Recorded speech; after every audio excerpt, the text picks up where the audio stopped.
Oke teman-teman, saat ini saya sedang ngopi bareng, tapi kopinya cuma satu.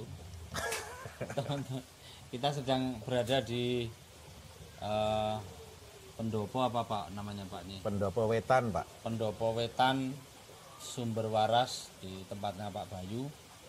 Kita akan memenuhi permintaan teman-teman yang banyak yang penasaran tentang Sumber Waras dan juga tentang Banyuwangi. Kita akan mencoba bertanya ke Pak Bayu supaya bisa dijelaskan bagaimana sejarahnya tentang Banyuwangi. Monggo Pak Bayu, ini langsung aja Was, to the point aja gitu. Gak basa-basi. Gimana ini Pak? Bisa memilih tempat ini, bisa mendapatkan tempat ini, terus apa istimewa dan sejarahnya Banyuwangi gitu Pak. Assalamualaikum warahmatullahi wabarakatuh. Salam ketemu teman-teman semua, saudara-saudara semua. Mungkin banyak orang melihat sisi yang berbeda ya. Kenapa saya membangun tempat-tempat pelatihan itu tidak di semua daerah, tetapi hanya daerah-daerah yang tanda kutip yang kita pilih dan yang bersejarah. Saya orang Mojokerto. Karena saya orang Mojokerto, saya biasanya senang dengan bangga saya orang Mojopahit. Oh, keturunan toh Pak berarti? Bukan lah, kan jauh tidak tahu, jauh, kan tidak ditulis di silsilah kalau saya keturunan atau bukan.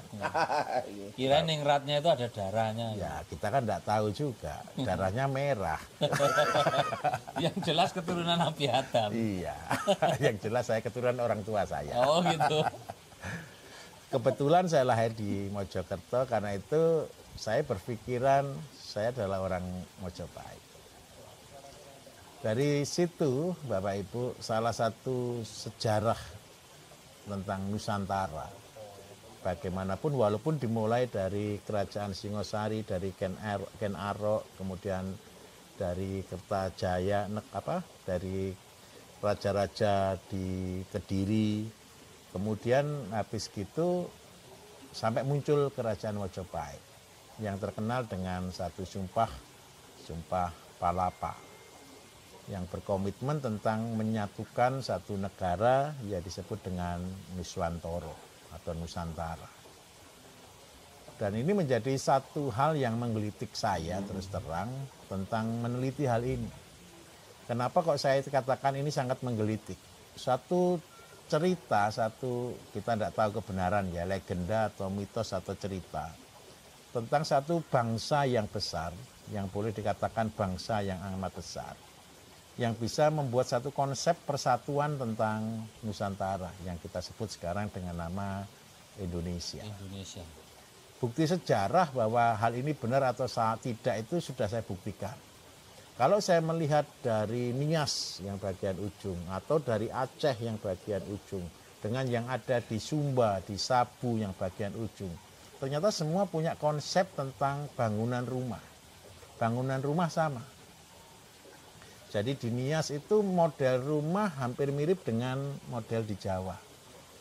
Kalau yang di Pulau Sabu, yang di NTT bagian timur lagi, sudah yang mendekati dengan Rote dan sebagainya sana, Sumba dan sebagainya, yang mendekati hampir sudah ke Australia. Mereka punya gambar rumah yang sama dengan yang ada di Jawa. Ketika kita bertanya tentang konsep rumah itu, mereka selalu berkata kenapa mereka buat model seperti itu. Ini bahasa kuno yang mereka gunakan adalah supaya kita dilihat sebagai saudara. Jadi rumahnya model limas ya, limas Jawa. Dan bukan joglo. Kalau joglo kan modern yang ada di Jogja dan setelah masuk di Kerajaan Mataram. Di Nias di Aceh juga gitu Pak? Model sama seperti itu konsepnya. Di Padang pun sebenarnya kan rumah panjang model hampir sama, cuman ada modifikasi beberapa titik saja. Dan itu menjadi satu ciri, adalah satu kesatuan, satu rumpun kesatuan. Nah dari sana yang saya menjadi pertanyaan besar, kenapa pada tahun 1400-an itu kan Kerajaan Mojopahit betul-betul hilang, sirna seperti ditelan bumi. Itu kan bahasa 1400 itu istilahnya kan Elang Sirna Kertaning Bumi. Ilang sirna kertaning bumi. Jadi kerajaan yang besar itu tahu-tahu hilang peradabannya. Dan itu menjadi sesuatu hal yang menjadi tanda tanya besar bagi saya. Kenapa kok saya katakan menjadi tanda tanya besar? Indonesia yang sudah dirintis, yang sudah berdampak dari Laos, Kamboja, Brunei, Malaysia, Singapura, itu kelihatannya kayak hilang kekuatannya. Nah dari sana yang membuat saya untuk meneliti tentang sejarah. Kebetulan kami punya tim sejarah Pak Bambang, ada Pak Toto, ada beberapa teman-teman orang-orang tua-tua yang dituakan, yang kita selalu bertanya tentang satu kebenaran sejarah. Nah, kenapa kita sampai di Banyuwangi? Banyuwangi ini kan pada masa perpecahan setelah Prabu Hayam Wuruk, mereka kan Tribuana Tunggadewi, kemudian di situ ada Bre Kertabumi dan Bre Wirabumi. Nah, di Banyuwangi ini sebenarnya dulu Majapahit itu sudah disepakati akan dipecah menjadi dua. Majapahit bagian barat itu dipimpin oleh Bre Kertabumi yang disebut dengan Prabu Brawijaya V. Sedangkan di Banyuwangi sendiri dipimpin oleh Bre Kertobumi yang akhirnya membangun kerajaan di daerah Belambangan, di daerah Muncar pertama kali. Belambangan itu ngopi dulu Pak. Boleh ya, sampai kesel. Kopinya cuma satu, nggak bisa. Sebentar lagi datang. Order. Kopi Mas. Terus gimana Pak tadi Pak? Jadi begini, tetapi minta maaf, sejarah itu tergantung pemerintahan. Justru Banyuwangi sendiri tanda kutip ketika pada waktu Belanda sudah menyerang, setelah kejadian Sultan Agung ya, pada waktu kerajaan Mataram Sultan Agung gagal menyerang Batavia sehingga akhirnya Sultan Agung kalah. Mulai muncul satu cerita rakyat yang diceritakan namanya Damar Wulan. Damar Wulan itu adalah Prabu Brawijaya V dan minyak jinggo adalah Minyak jinggo atau minyak jinggo Pak? minyak jinggo ya. Itu adalah diilustrasikan sebagai raksasa yang jahat, orang besar, orang sakti tapi jahat. Itu yang dicerita-cerita yang ada. Padahal sebenarnya ini adalah satu cerita tanda kutip. Ini adalah kebohongan sejarah. Dalam rangka apa? Pada waktu itu ceritakan begini Pak. Ini sejarah ada ya, di dalam sejarah tercatat. Ketika Sultan Agung gagal menyerang Belanda dan Sultan Agung akhirnya kalah dengan Belanda, dia menyerahkan seluruh daerah dari Jawa Tengah sampai ke Jawa Timur, termasuk Banyuwangi. Karena dipikir adalah Banyuwangi ini di bawah pemerintahan Mataram dari Sultan Agung pada waktu itu. Sudah Islam berarti Pak ya? Dia belum Islam waktu itu. Belum Islam. Nah, karena kegagalan untuk menyerang Belambangan ini pertama kali Belanda nyerang. Gagal, Pak. Jenderalnya mati. Jenderal Belandanya mati terbunuh. Sampai akhirnya kepalanya dipotong dan diarak seluruh kota. Kemudian berapa tahun kemudian Belanda nyerang lagi, Pak. Dan gagal lagi. Akhirnya dimunculkan satu kebenaran yang palsu yang kita sebutnya dengan post-truth. Jadi sejarah itu seringkali diputar balikkan. Dengan munculkan satu legenda cerita rakyat tentang namanya Damar Wulan dan minyak jinggo. Padahal cerita itu tidak ada. Karena apa? Damar Wulan ini adalah Prabu Brawijaya V, Bre Kertobumi dan Bre Wirabumi. Dua ini kan saudara. Nah dari sana orang Banyuwangi itu merasa saya ini orang Mojopahit yang di timur. Jadi ketika Mojopahit pada tahun 1400 itu kalah oleh dari Demak, dari Raden Patah, maka di sana hancur. Tapi di Banyuwangi Mojopahit itu tetap ada sebenarnya. Ini sedikit cerita. Kenapa istilah Banyuwangi itu muncul?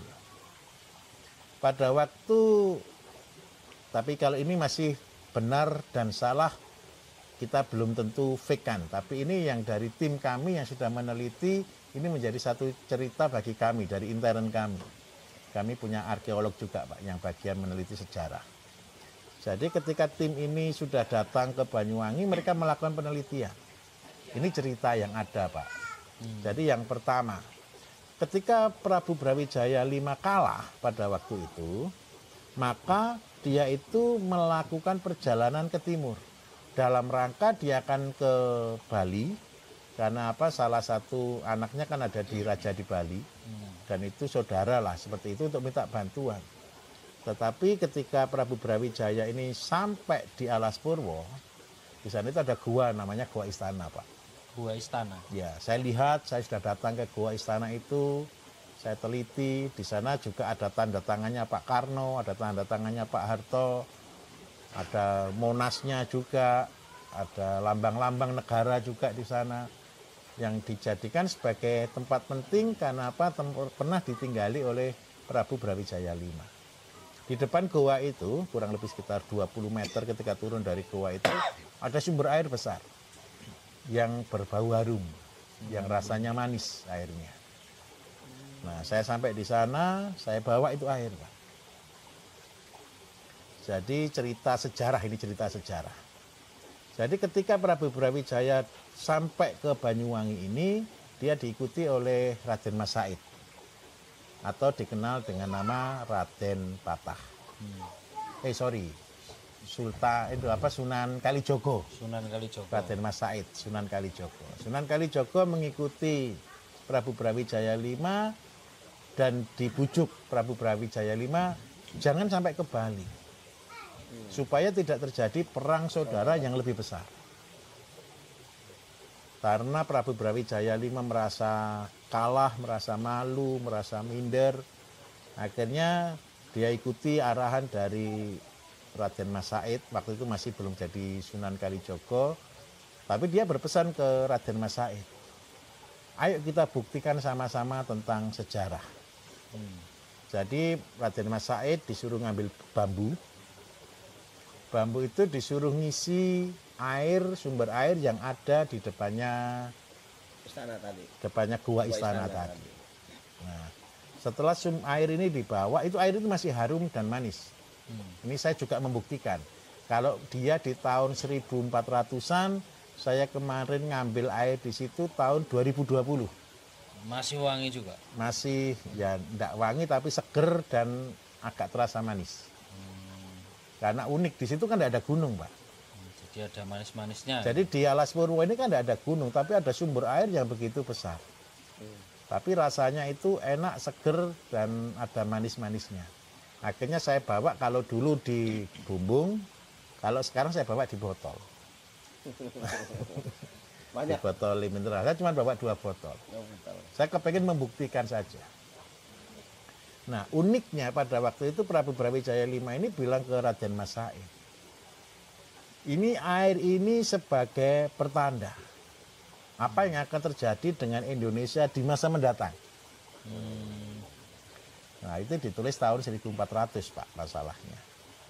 Nah, dari sana air itu baru keluar dari Alas Purwo. Di situ ada dusun yang bernama Bangeran. Bangeran. Dan menjadi tanah itu adalah tanah bebas pajak sampai hari ini. Di daerah situ, karena itu sebagai hadiah perang. Nah, ketika sampai di desa Bangeran ini, air itu sudah mulai berbau. Mau banger, sudah banger ya. Sudah banger. Kenapa dikatakan Bangeran itu? Di situ Raden Mas Said, Sunan Kalijogo itu mencium baunya dan jadi banger. Dari sana mereka melanjutkan perjalanan sampai di Jember. Dan setelah sampai di Jember, air tadi berubah, Pak, menjadi air yang menjijikkan. Jembret gitu ya. Jadi Jember itu Jemberi. menjijikkan, kotor airnya Yang itu. sudah jembret namanya. Dari sana akhirnya Raden Mas Said terus melakukan perjalanan sampai di Probolinggo. Pada waktu Probolinggo belum seperti sekarang. Tetapi Raden Mas Said mengatakan ketika Prabu Brawijaya sampai di Probolinggo, dikatakan kota ini akan menjadi Probolinggo. Probolinggo itu artinya kota ini akan dikuasai oleh bukan yang suku aslinya. Dan sekarang terbukti. Coba bayangkan ya, Probolinggo itu hampir 80% bukan orang Jawa, tapi orang Madura. Bukan suku asli. Bukan suku asli Tengger lagi, tidak ada suku asli, ya ada, tapi cuma sedikit sekali. Tapi sudah dikuasai oleh tetangga dari Madura. Bahasanya Madura semua. Bahasanya di Probolinggo adalah bahasa Madura. Akhirnya air itu dibawa naik sampai ke Tengger, dan air itu dibuang di sana karena sudah terlalu bau, dan didirikanlah satu tonggak yang disebut sebagai Tengger atau Tetenger. Itu perjanjian. Ciri-ciri ya. Iya, perjanjian. Tenger. Nah, dari sana akhirnya Prabu Brawijaya kembali, dia langsung ke Surabaya, ke Sunan Ampel, karena istri Sunan Ampel adalah adik dari Prabu Brawijaya V. Di sana keluar kutukan tentang hancurnya kerajaan Demak Bintoro. Jadi Nyi Ageng Sunan Kalijogo, Nyi Ageng Ampel, dia berpesan bahwa kerajaan Demak akan bertahan cuman 3 angkatan. Jadi yang pertama adalah Raden Patah, kemudian anaknya Trenggono dan Patiunus, sudah selesai. Dan ketiga-tiga anak Raden Patah ini meninggal dalam perang. Jadi Patiunus itu meninggal di Malaya ketika perang melawan Malaya. Kemudian yang Trenggono meninggal di Jember ketika mulai menyerang Kabupaten Jember. Jadi dia disebut, ada di situ ada sungai besar Bondoyudo. Jadi Bondoyudo itu meninggalnya Sultan Trenggono dalam kondisi terikat dan mati dibuang di sungai. Itu yang terjadi. Nah, akhirnya kerajaan Demak habis setelah itu kejadiannya. Nah, itu adalah peringatan karena apa alasannya Nyi Ampel, bahwa kesalahannya ada 3.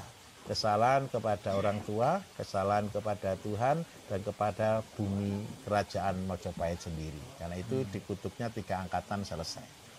Nah, dari sana itu kan sudah habis Prabu Brawijaya V. Sebenarnya di sini tetap hidup kerajaan Mojopahit yang di timur. Nah, ketika Demak kalah, muncul kerajaan Pajang, Pajang habis, Joko Tingkir habis, kemudian digantikan oleh Mataram, Panembahan Senopati. Panembahan Senopati salah satu anaknya Sultan Agung, ini kan berusaha untuk menyerang Batavia. Tapi gagal. Gagalnya karena seluruh jalur penyerangan kan gudang-gudang makanannya sudah bocor sehingga sudah dibakar. Sehingga kehabisan stok perang, sehingga mereka gagal dan kalah. Nah, ketika Sultan Agung ini kalah perang, maka seluruh wilayah Jawa ini sudah dikuasai oleh Belanda. Lah Blambangan sendiri tidak terima. Karena apa? Saya bukan wilayah jajahan, bukan wilayah bagian dari kerajaan Mataram. Karena dia masih merasa sebagai Mojopahit yang di timur. Kerajaan Mojopahit yang di timur. Nah, untuk menghancurkan ini akhirnya dikirimkan pasukan. Pasukan itu ini adalah biaya perang terbesarnya VOC. Untuk menghancurkan Blambangan ini. Dia menghabiskan, kalau di sejarah dituliskan 8.000 kilo. Berarti 8 ton emas. Wah, modalnya besar. Modalnya besar. Serang pertama gagal, serangan kedua gagal, hingga muncul serangan ketiga. Serangan ketiga ini dia sudah melakukan merekayasa sejarah. Bagaimana supaya kerajaan Lumajang, kerajaan Jember tidak berpihak kepada Blambangan. Maka di sana dikerahkan orang dari Madura, orang dari Klaten, orang dari Jawa Tengah, orang dari Malang, orang-orang dari yang dikuasai Jepara, Kudus, Bojonegoro untuk menghancurkan Banyuwangi. Nah, dari sana kita lihat Bapak Ibu, sejarah dijungkir balikan dengan cerita-cerita legenda. Nah, akhirnya ya dikerahkan ratusan ribu pasukan, dan pada waktu itu kerajaan sudah berpindah dari yang pertama itu di Muncar, akhirnya yang terakhir ini ada di daerah Rogo Jambi. Nah, perangnya akhirnya diberi nama Puputan Bayu. Kata Puputan Bayu itu soalnya sudah sampai habis, ini diperkirakan 60.000 ya katanya sejarah warga Banyuwangi yang dibunuh pada waktu itu. Dari total 65.000. Dari total 65.000 penduduk yang sudah meninggal. Sisa 5.000. Nah, sampai akhirnya desa kecamatan itu disebut dengan nama Songgon. Songgon itu Songgon. sudah ngosongkan tempat sampean. Karena dampak dari perang. Nah, dari sana muncul suku Osing. Yang tersisa dari warga ini mereka berlari, Pak. Mereka berlari ke hutan, ke gunung, ke tempat-tempat terpencil. Sehingga rumah yang ada di Banyuwangi ini kontur budayanya adalah terpisah. Jadi 3 rumah, 100 meter, 200 meter, 500 meter, 3 rumah. Dan semuanya lokasi-lokasinya sulit terjangkau. Alasannya mereka takut diserang kembali. Dan beberapa masih dalam kerabat kerajaan, mereka lari sampai di Gunung Argopuro. Sampai di Pegunungan Argopuro, sampai di sana Belanda membuat lapangan terbang. Dan dijadikan sebagai tempat berburunya. Jadi Putri Rengganis namanya. Jadi Putri Rengganis itu adalah terakhir dari kerajaan Majapahit dan akhirnya dihabiskan di Gunung Argopuro, Pegunungan Argopuro, atau pada waktu dipimpin oleh Putri Rengganis. Perang juga di sana, Pak. Habis, belum sampai perang karena kerajaannya belum sampai kuat sudah dihabiskan, Pak. Dan supaya tidak muncul lagi kerajaan Majapahit yang baru, maka di tempat itu, di Argopuro itu, di kerajaannya Putri Rengganis itu dijadikan ada bandara, ada pesawat terbang di sana. Dan itu menjadi tempat berburunya orang-orang Belanda zaman itu, berburu rusa. Ini cerita sejarah. Nah, sekarang kembali ke suku Osing. Suku Osing ini akhirnya dia sangat tertutup karena trauma dengan sejarah. Makanya pada zaman dulu orang-orang Banyuwangi ini satu, dia tidak mau lagi berkoneksi dengan orang luar. Takut, tidak tahu saudara, tidak tahu lawan, ini ceritanya. Karena yang menghancurkan di daerah Songgon tadi bukan orang Belanda berkulit putih. Orang Jawa juga. Orang Jawa juga yang Dibayar menghancurkan. Belanda, ya. Yang dibayar. Sehingga apa, kalau boleh tahu Pak, daerah Banyuwangi bagian selatan sampai di Alas Purwo itu dikuasai oleh orang Jawa Tengah, orang Klaten, Ya. orang-orang yang di bawah kekuasaan kerajaan Mataram. Jadi mereka tinggal di sana untuk menguasai daerah. Dari Lumajang, Jember itu sudah dikuasai semuanya. Bahkan dari Madura yang paling banyak mereka berkuasa sampai daerah Jember bagian utara, sampai Bondowoso, Situbondo, itu seperti itu. Nah, kembali ke suku Osing, dari yang ada inilah suku asli sebenarnya dari Majapahit yang masih hidup adalah Osing. Osing atau Osing O sendiri tidak. singkatan dari Osing, itu tidak. Kenapa dia membuat dirinya suku Osing? Kalau ditanya siapa, dia selalu berkata tidak. Disuruh waktu itu zaman suruh sekolah juga tidak mau. Karena apa? Dia ketakutan dengan sejarah. Trauma ya. Trauma. Nah, kebetulan Sumber Waras ini, kenapa saya pilih, ini berada di Desa Taman Suruh. Desa Taman Suruh ini sebenarnya sudah ada mulai dari zaman Belanda dulu. Oh, gitu. Jadi berapa peninggalan sejarah Belanda di sini itu banyak, Pak. Masih rumah-rumah Belanda di sini banyak. Jadi kalau kita dari sini sekitar 12 kilo, di atas itu ada perkebunan kopi dan ada rumah kopi yang pada mulai dari tahun 1700-an tadi. Nah, Kali Bendo namanya di sana.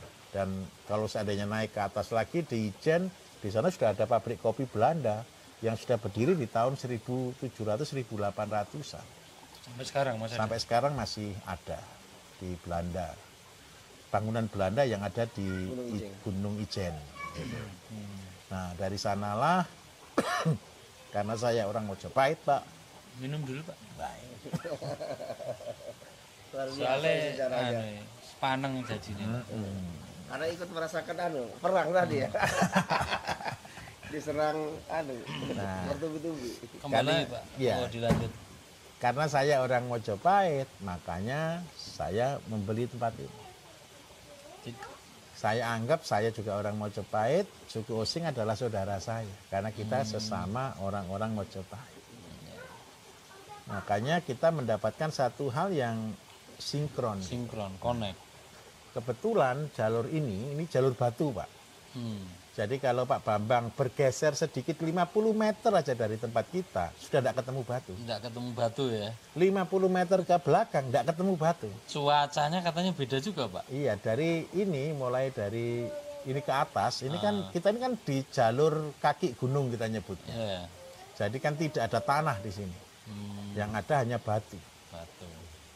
Bahkan kemarin saya nyoba gali kolam biogas Pak, ukuran 3 meter, diameter 3 meter itu isinya kita gali batu. Gali batu, mecahi batu. Mecahi batu, sangat kesulitan.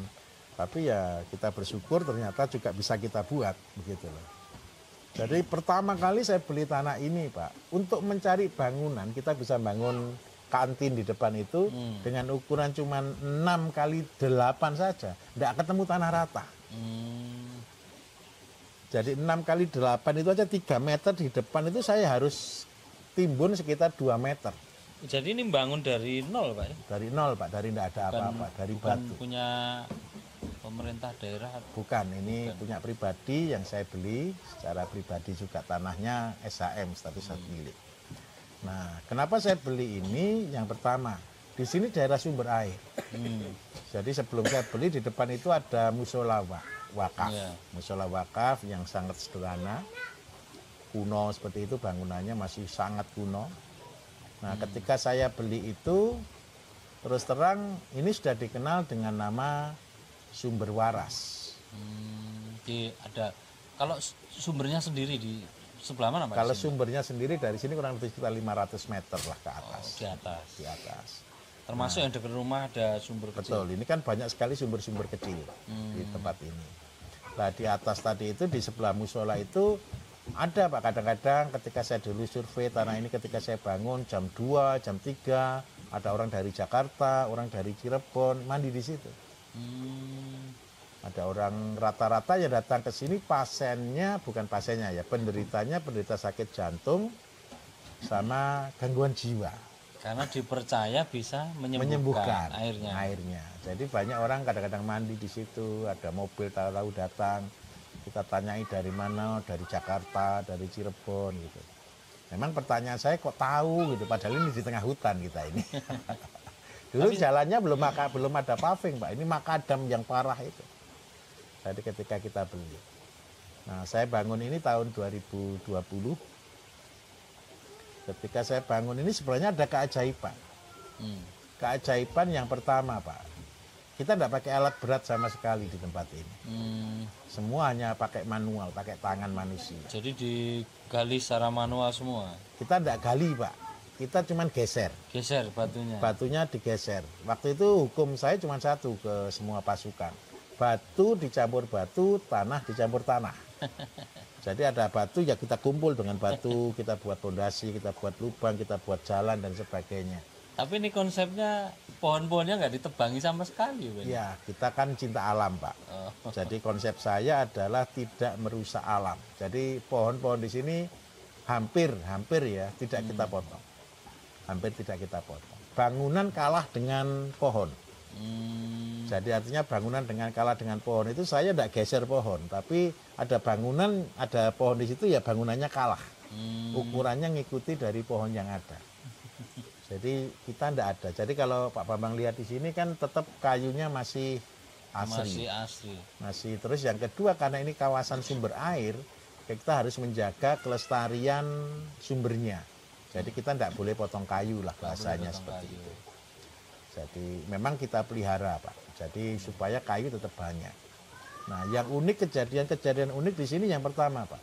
Hanya dengan 14 orang. Kami membangun ini selesai dalam waktu 3 bulan. Dengan 14? Dengan 14 orang. Secara manual semua Pak? Secara manual semua. Padahal kolam renang aja 1000 meter lebih. Jalan-jalan, taman dan semuanya itu dalam waktu cuman sekitar 3 bulan. Dan itu menjadi keajaiban bagi saya secara pribadi. Bukan orang sing rewangi gitu Pak. Ya enggak tahu kan, ya enggak ada lah. Ya kebetulan memang pada waktu itu saya jaga. Dan tempat ini bagi masyarakat sekitar, ini dikenal mistik Pak. Jadi tempat yang tanda kutip gitu angker. Bahkan orang dulu malam lewat sini tidak ada yang berani. Tapi sampai sekarang saya merasa masih angker juga. Enggak ada lah, tetap Kemarin damai. tidur di kamar itu ada yang dicekik gitu loh Pak. Wah, enggak ada lah. Karena itu harap-harap lah. Itu cerita bohong. Ketilihan. Tapi pada takut ke sini. Enggak lah. Enggak, bercanda. Kalau pas di situ tahu-tahu bior gitu wajar, iya, itu karena ada air. air tumpah.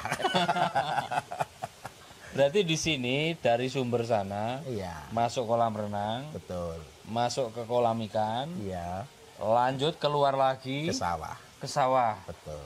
Sawah. Jadi Pak Bayu di sini membuat supaya air tidak Air itu bisa bermanfaat. bermanfaat. Cuman lewat aja ya, Cuman Pak. Ya? numpang lewat Numpang saja. lewat dienggok kayak gitu. Betul.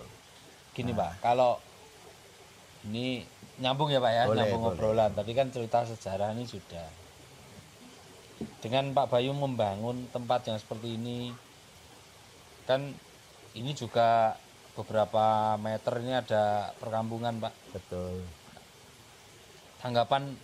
Tanggapan orang-orang sekitar yang pernah Pak Bayu dengar gimana Pak? Katanya. Ketika saya membangun ini, setiap minggu orang-orang datang ke sini, Pak. Baik perangkat, baik orang yang ditokohkan, baik tokoh-tokoh yang tanda kutip, yang kayak tanda kutip dukun begitu.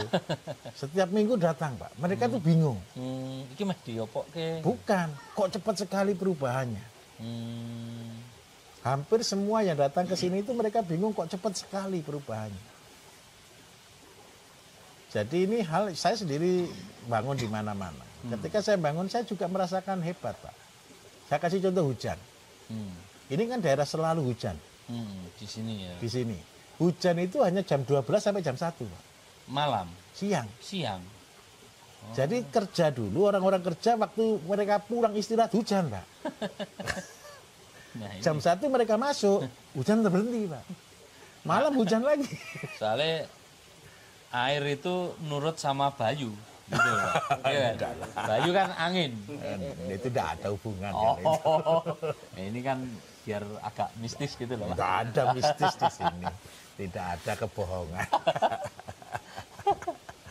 Nah, dari sana saya karena menilai tanah daerah sini ini betul-betul tanda kutip berbeda. Dari sana saya sudah mulai neliti, Pak, tanaman-tanaman herbalnya, tanaman-tanaman asli tempat sini. Untuk pengobatan itu. Dari sana saya teliti, airnya saya teliti, tanamannya saya teliti, jenis-jenisnya saya mulai data. Dan itu yang akhirnya saya Muncul. jadikan obat, itu namanya gadok. Gadok. Itu ceritanya. Ini Jadi gadok itu saya ngambil rumput herbal tanaman yang ada di sini. Berarti ya luar biasa ya Pak ya. Gadok itu runtutannya dari Majapahit loh berarti loh tadi. Iya, dari Majapahit. Karena itu saya finishingnya juga dari Keraton Surakarta, Oh Pak. iya. Finishingnya di Keraton Solo Gadok itu Pak ya. Kita gunakan tanaman Solo itu. Tanaman buah Solo Buah itu. Solo itu. Yang Yang berbuah hanya di bulan Suro. bulan Suro berarti Dan ini di dunia hanya ada satu. berarti ini bulan ini buah nih Pak. Iya, harusnya buah ini. Harusnya nyuruh anak-anak ngambil ini. Oh iya, nanti saya kondisikan kalau gitu. Jadi dari sejarah Banyuwangi kemudian terkonek ke Pak Bayu sehingga Pak Bayu membuat tempat wisata yang sebenarnya bukan hanya tempat wisata kan Pak ini. Betul. Sehingga nah, menurut saya ini juga membawa dampak positif gitu ya ke warga. Misalnya Pak Bayu menggunakan konsep pelatihan ya, betul. pelatihan, tapi bisa aja toh Pak Bayu misalnya ini nginepnya di hotel aja gitu. Tapi Di rumah warga. di rumah warga. Kenapa seperti itu Pak? Sebelum itu gini, Pak, saya jelaskan dulu. Kenapa tempat ini kita bangun sebagai pusat pelatihan untuk Indonesia Timur? Kita sudah pertama mulai dari Mojokerto, ya. Ya, Mojokerto itu Mojopahit pertama, ya di tahun-tahun awal kemarin. itu. tahun-tahun awal. Yang kedua kita bangun di Banyuwangi. Ini Mojopahit kedua, Pak. Mau coba yang kedua. Terus di Magelang itu Di juga. Magelang itu Solo yang ketiga, Pak. Oh, salah tiga. Salah tiga. Nyambung berarti Pak. Jadi semua tempat yang kita bangun ini adalah tempat-tempat bersejarah. Pak Bambang tahu enggak, di Salatiga itu ada satu prasasti Ya. yang disebut dengan Prasasti Ngerawan. Prasasti Ngerawan. Prasasti Ngerawan. Prasasti Ngerawan itu didirikan ya pada waktu itu di zaman Mojopahit juga. Tempat apa Pak itu?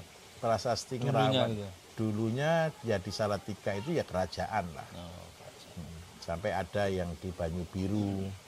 Di situ kan juga ada Tugu Brawijaya ya, di situ juga ada, bukan Tugu Candi gitu loh, Pak. Dan di situ adalah sejarah tentang Joko Tingkir dan sekitarnya dari kaki gunung Telomoyo. Nah itu yang kita sebut dengan Solo yang ketiga. Lah di sini karena ini adalah Mojopahit juga, ya apa yang saya harapkan? Yang pertama, kebangkitan Indonesia, kebangkitan Nusantara. Kebangkitan Nusantara itu artinya apa?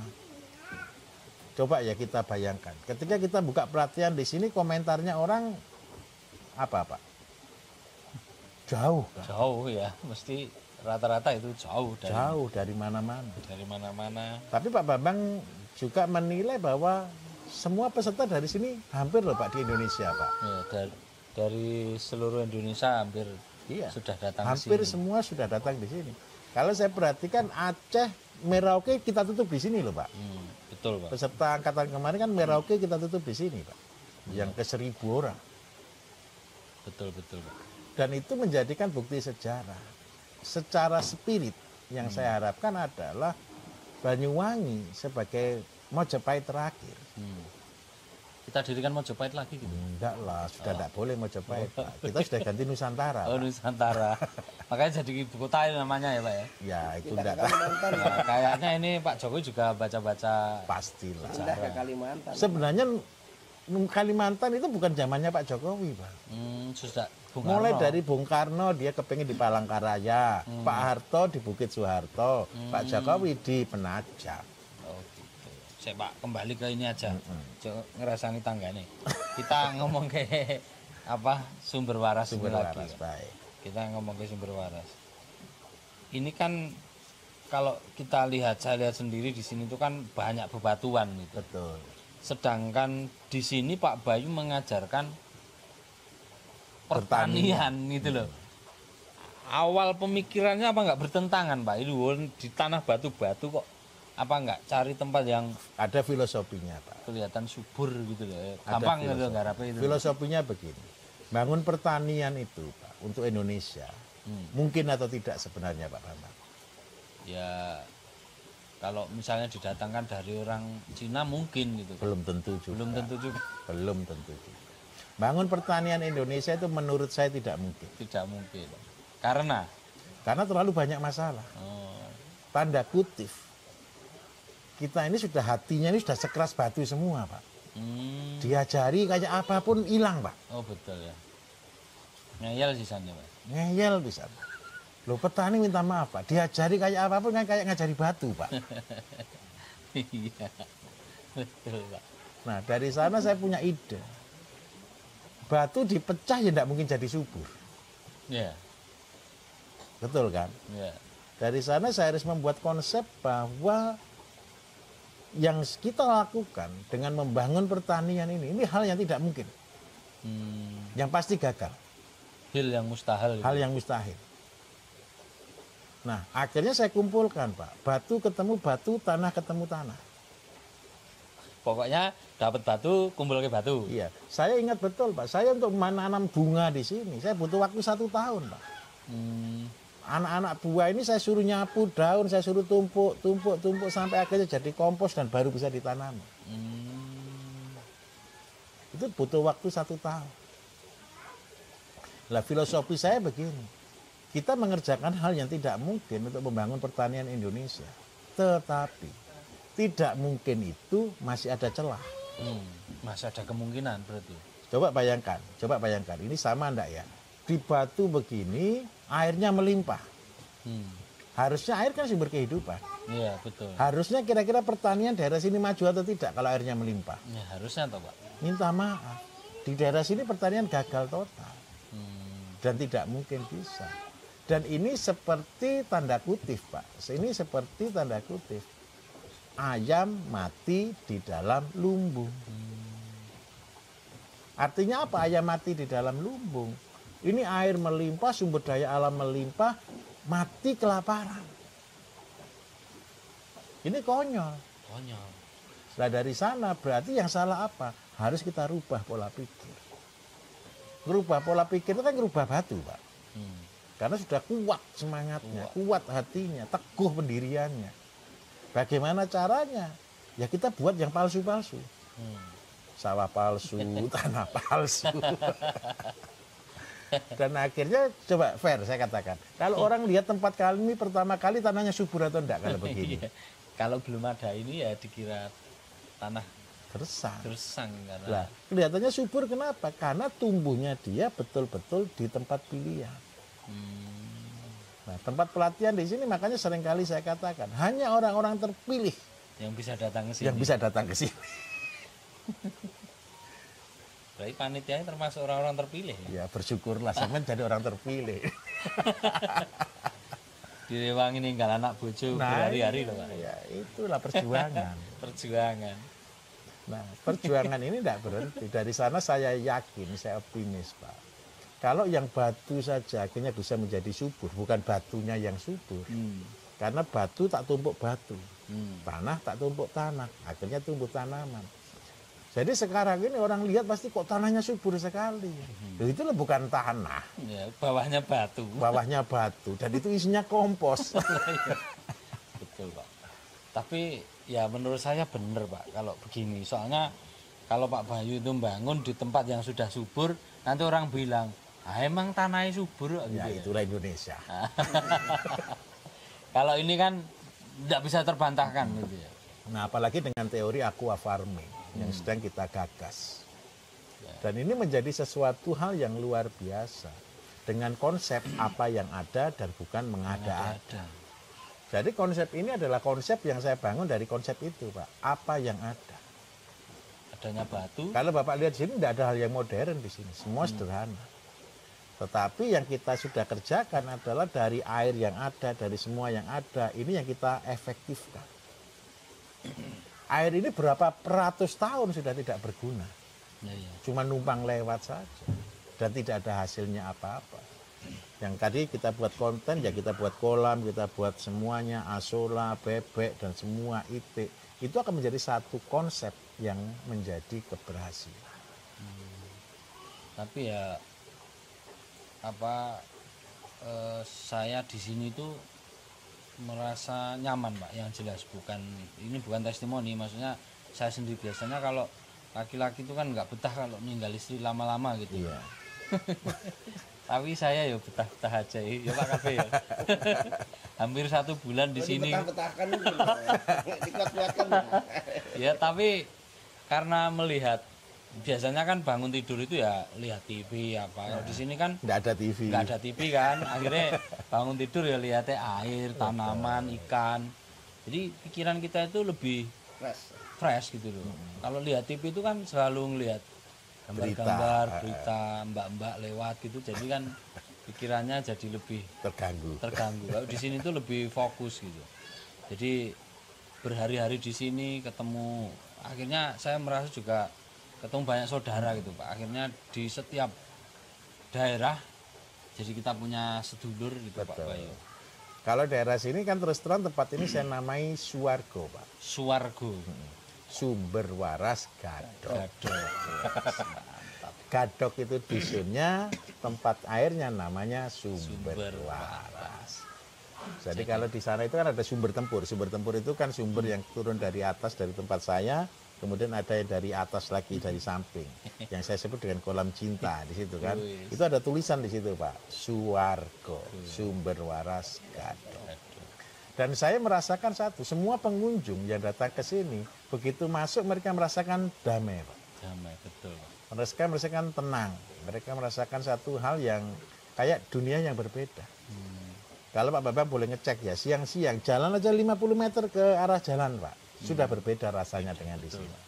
Saya juga begitu masuk sini tuh saya jadi lupa kalau punya utang. Gitu.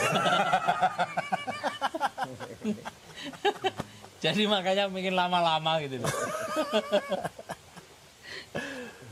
Tapi ya kita nggak putus semangat ya Pak. Oke, kita harus terus membangun. Terus membangun, yang paling tidak perjuangan orang-orang zaman dulu ya kita harus Ya, teruskan. itu yang harus kita hargai. Kalau saya katakan Indonesia harus bangkit. Harus bangkit. Dari tempat ini harapan saya satu, kebangkitan Nusantara menjadi pemimpin dunia, Pak. Betul. Pada waktu itu saya kasih contoh ya, ini saya kasih contoh.